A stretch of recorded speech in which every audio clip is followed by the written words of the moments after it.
citizens to vote. A couple of months ago, there was a 96-year-old woman, a black woman in the state of Tennessee. Dorothy Cooper had voted all her adult life. Although she lived in Tennessee, she never missed a chance to vote.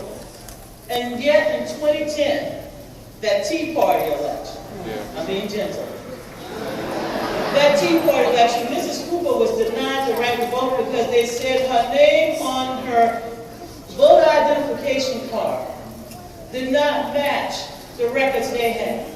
Now back when she was born, she didn't get a birth certificate. Yeah. And yet, although she had a government-issued photo ID from the local police department, that is a government agency, attached to the senior citizen home where she resided, that ID wasn't good enough for a 96-year-old woman. Miss Cooper was undeterred, and so she decided to fight back.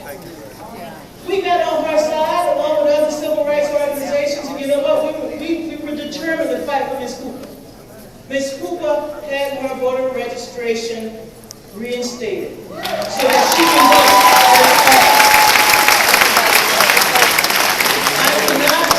I cannot stress how important it is, ladies and gentlemen, to protect the right to vote. In my lifetime, I've seen the Supreme Court open doors and close windows. And after 2000, ladies and gentlemen, I think they're on a campaign with the Citizens United to make it very impossible for us to even have our voice heard in the electoral process. So we need you to fight, to help us, urge you, to volunteer, to be at the polls on election day, to ensure that every eligible citizen will be able to cast his or her ballot. Let me say in closing, I learned a long time ago, working with Reverend Jackson, working with members of the civil rights community, Congressional Black Caucus, Congressional Women's Caucus, but there was one thing that I would never compromise on, and that was my freedom, my dignity, my principles, my right to vote. Last week I was in Tampa, Florida with the Republican Convention. And this is my third Republican convention, so ladies and gentlemen, I know a little bit about the Republican Party. I've been to 10 Republican debates. And at times, I used to think to myself, I need to do something else with my life. But being there reminded me of why I'm in this fight and why I'm in this battle. Yeah, that's right. One of my colleagues, a young woman, a young black woman from the state of Alabama, she's a camera woman.